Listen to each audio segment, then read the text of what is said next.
শওকত মোল্লার বাড়িতে জাতীয় তদন্তকারী সংস্থা এনআইএ।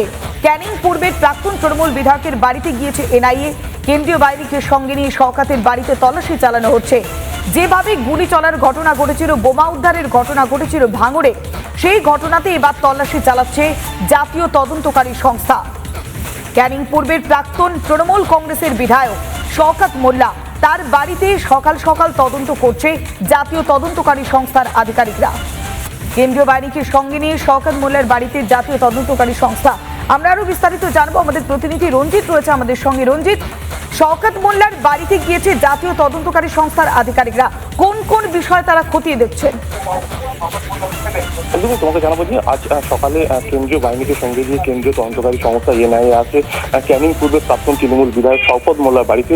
মূলত গত কয়েক মাস আগে ভাঙড়ের বামুনিয়া এলাকায় যে বোমা বিস্ফোরণের ঘটনা ঘটে, সেই বোমা বিস্ফোরণের ঘটনার মূলত তদন্তে আজকে কেন্দ্রীয় তদন্তকারী সংস্থা এনআইএ শওকত মোল্লার বাড়িতে পৌঁছে যায় এবং শওকত মোল্লার ছেলে ইমরানকে সঙ্গে নিয়ে কেন্দ্রীয় তদন্তকারী সংস্থা বিভিন্ন জায়গায় যাচ্ছে এবং সেখানে তারা বিভিন্ন জায়গায় তল্লাশি করছে।